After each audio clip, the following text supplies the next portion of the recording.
Assalamualaikum. Hadis pada hari ini ialah daripada Amirul Mukmin Umar Al-Khattab radhiyallahu anhu katanya, aku mendengar Rasulullah SAW bersabda, sesungguhnya setiap amalan perbuatan adalah dinilai mengikut niat.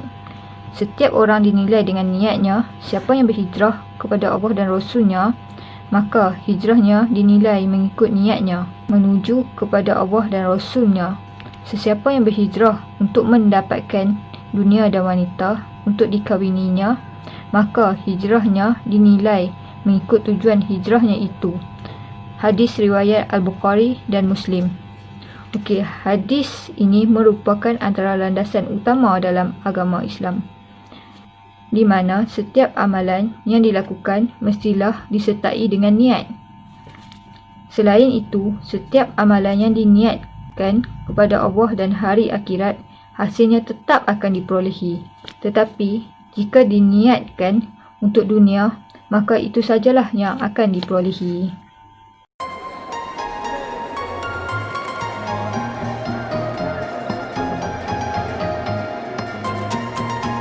Assalamualaikum. Hadis pada hari ini ialah daripada Abu Abdurrahman Abdullah ibnu Umar ibnu Al-Khattab radhiyallahu anhu. Beliau berkata, aku telah mendengar Rasulullah SAW bersabda, Islam itu terbina atas 5 perkara.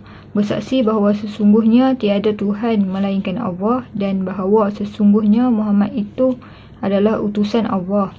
Mendirikan sembahyang, mengeluarkan zakat, mengerjakan haji ke Baitullah dan menunaikan puasa pada bulan Ramadan.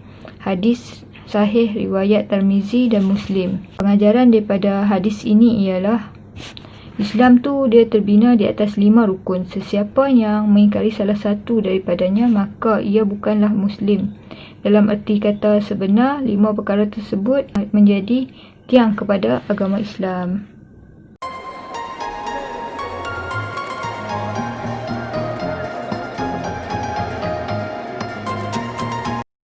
Assalamualaikum. Hadis pada hari ini ialah daripada Abu Hamzah Anas Ibnu Malik radhiyallahu khadam Rasulullah SAW daripada Nabi SAW, baginda bersabda, seseorang kamu tidak benar-benar beriman sehingga dia mengasihi saudaranya sebagaimana dia mengasihi dirinya sendiri. Hadis riwayat Al-Imam Al-Bukhari dan Muslim.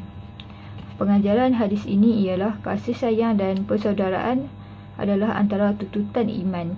Iman seseorang tidak akan sempurna sekiranya dia ada menyimpan perasaan benci terhadap mana-mana saudaranya yang seagamanya. Kedudukan kasih sayang dan persaudaraan dalam Islam amatlah tinggi dan penting. Ini kerana semua orang Islam adalah bersaudara tanpa mengira rupa paras, warna kulit, bangsa dan sebarang perbezaan darjat.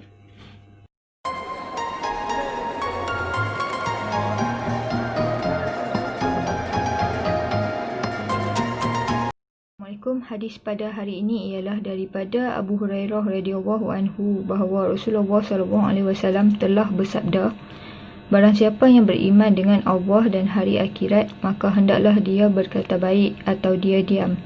Barang siapa yang beriman dengan Allah dan hari akhirat, maka hendaklah dia memulakan jiran tetangganya. Barang siapa yang beriman dengan Allah dan hari akhirat, maka hendaklah dia memuliakan tetamunya. Hadis riwayat Al-Imam Al-Bukhari dan Muslim. Pengajaran daripada hadis ini ialah hadis ini menerangkan beberapa tuntutan iman. Antaranya ialah berkata hanya perkara yang benar dan berfaedah, kurang bercakap, menghormati jiran tetangga dan memuliakan tetamu. Seseorang yang benar-benar beriman akan sentiasa menjaga lidahnya daripada berbicara perkara yang tidak berfaedah.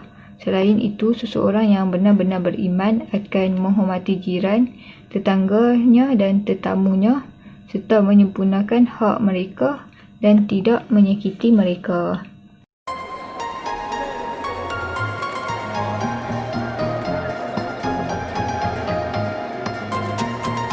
Assalamualaikum. Hadis pada hari ini ialah daripada Abu Hurairah radhiyallahu anhu bahawa seorang lelaki berkata kepada Nabi SAW, Berikan daku wasiat. Baginda bersabda, janganlah engkau marah.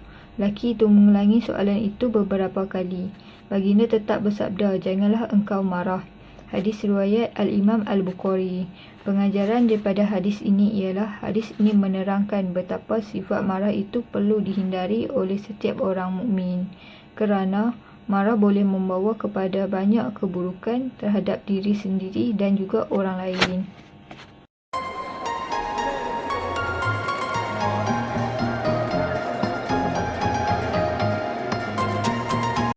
Assalamualaikum. Hadis pada hari ini ialah daripada Abu Malik Al-Haris Ibnu Hashim Al-Ashari radhiyallahu anhu. Beliau berkata, Rasulullah SAW telah bersabda, kebersihan itu sebahagian daripada iman. Ucapan zikir Alhamdulillah memenuhi neraca timbangan. Ucapan zikir Subhanallah dan Alhamdulillah kedua-duanya memenuhi ruangan antara langit dan bumi. Sembahyang itu adalah cahaya, sedekah itu adalah saksi, sabar itu adalah sinaran, Al-Quran itu adalah hujah bagimu dan hujah ke atasmu. Setiap manusia keluar waktu pagi dan ada menjual dirinya, ada yang memerdekakan dirinya dan ada pula yang mencelakakan dirinya. Hadis riwayat Al-Imam Muslim. Pengajaran daripada hadis ini ialah Islam amat menitik beratkan soal kebersihan sehingga menganggapnya sebahagian daripada iman. Semua amalan soleh merupakan kebaikan dan keindahan bagi seseorang mukmin dan mempunyai nilai yang tinggi. Selain itu, setiap manusia dalam kegiatan hariannya mendedahkan dirinya sama ada kepada kebaikan ataupun kecelakaan.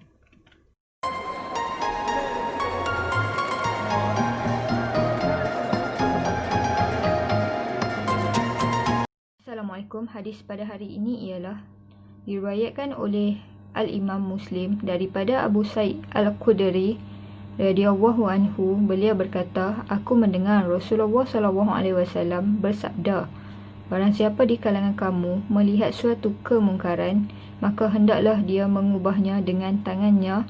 Sekiranya dia tidak mampu, maka hendaklah dia mengubahnya dengan lidahnya. Sekiranya dia tidak mampu, maka hendaklah dia mengubah dengan hatinya. Yang sedemikian itu adalah selemah-lemah iman. Pengajaran daripada hadis ini ialah menunaikan tanggungjawab dakwah, iaitu menyeru kepada perkara yang makruf dan mencegah kemungkaran adalah satu kewajipan ke atas seseorang mukmin yang tidak harus dipandang mudah. Barang siapa yang melihat sesuatu kemungkaran yang berlaku di depan matanya dan dia berkuasa mencegahnya sama ada dengan tangannya ataupun dengan lidahnya, maka dia berkewajipan untuk mencegah kemungkaran tersebut.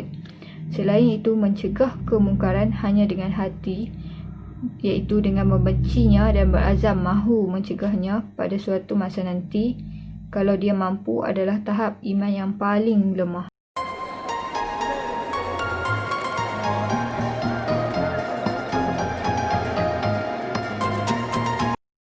Assalamualaikum. Hadis pada hari ini ialah hadis Hasan, diriwayatkan oleh Al-Imam Ibnu Majah dan Al-Bahaqi dan lain-lain daripada Ibnu Abbas radhiyallahu anhu bahawa Rasulullah SAW telah bersabda, sesungguhnya Allah telah mengampunkan demi keranaku dari umatku perbuatan yang dilakukan secara tersilap, terlupa dan secara paksaan. Pengajaran daripada hadis ini ialah hadis ini menjelaskan bahawa betapa besarnya dan luasnya rahmat dan belas kasihan Allah Subhanahu Wa Taala terhadap hamba-Nya. Dia hanya mempertanggungjawabkan mereka dosa yang dilakukan secara sedar, sengaja dan dengan kemahuan sendiri tanpa paksaan.